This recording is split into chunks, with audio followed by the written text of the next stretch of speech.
Hey there, it's Kelly, the Lady Shooter. I wanted to give a kind of a quick rundown of our cruises we just got back from. So my husband and I actually went on two. We did back-to-back cruises on Mariner of the Seas, a Royal Caribbean ship.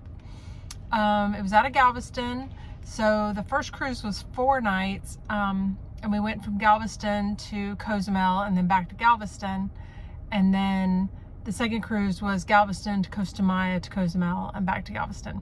So it was a total of 9 nights, and had a fabulous time, had a lot of fun, good food, good times, all the things.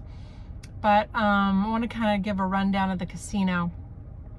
So the dynamic was very different on the 4-day versus the 5-day, and I had heard that the 4 days, or the shorter duration cruises in general, are more of a rowdier party atmosphere, and that the longer cruises are more sedate. Generally, people just feel like they have more time. They don't have to rush to get all the things in. So I didn't really expect to see that much difference between a 4-night and a 5-night, but I don't know, maybe the way it fell, because the 4-night fell on Juneteenth holiday. So maybe just it was more people who were just taken up, it would have been, 1.5 work days, I guess, because we got back, early morning on Monday. So I don't know. Or if it just was luck of the draw and the number of people that were on the ship that were planning to be in the casino. But there were just, the first cruise, the 4-day, there were a ton of craps players.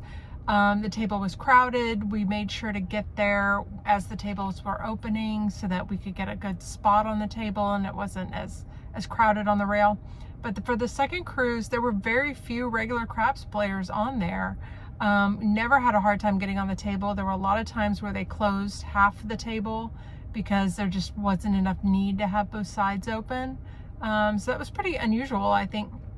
At least that's been our experience on Royal Caribbean cruises.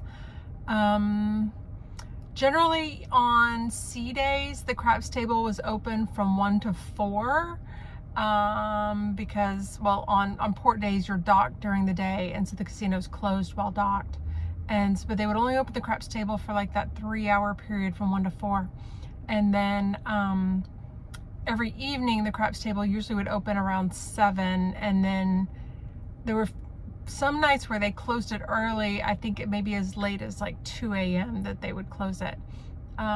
One thing that's worth noting is they close the whole casino on Royal ships and count down all the money, close the slot machines as well.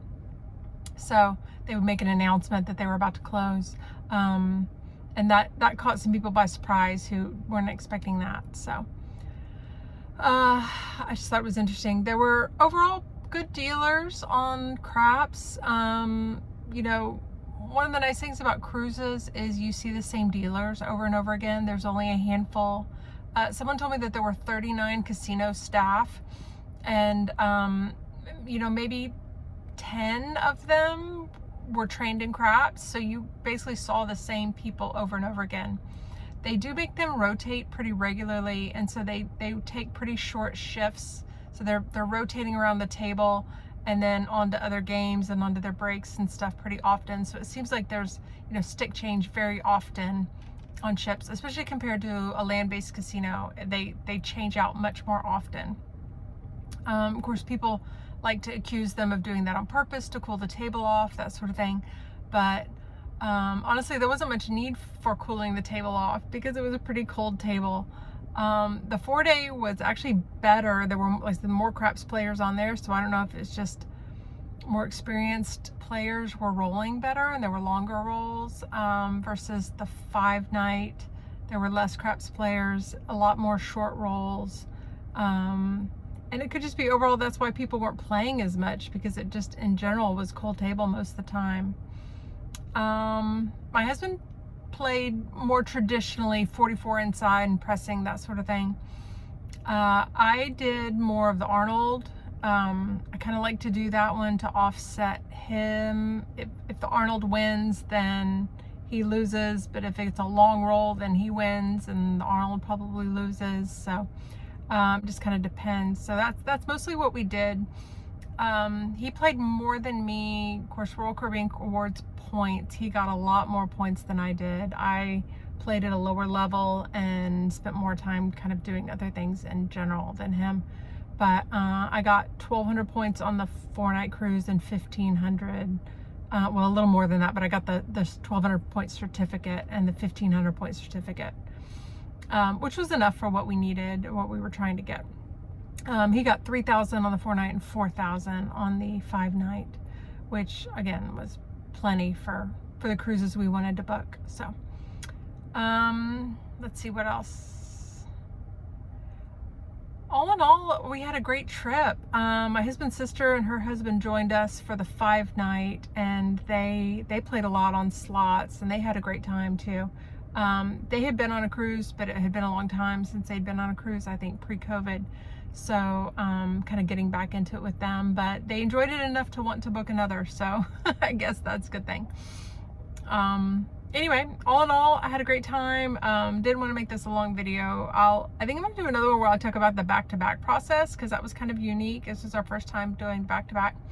I did post another video that I literally set my camera up on the balcony and just let it run for a little while and recorded the view from the balcony, because I kind of love those like Zen videos where you just have that sort of white noise ambient in the background, and that way when I go to work I can play it and just sit and listen to the beach, to the waves lapping against the ship and stuff, and wish I was somewhere other than at work. All right, well, if anybody has any specific questions about Mariner or anything about the casino on Mariner, that kind of thing, give me a shout, and I'll let you know what I know. So all right, thanks y'all. Have a great day. Bye.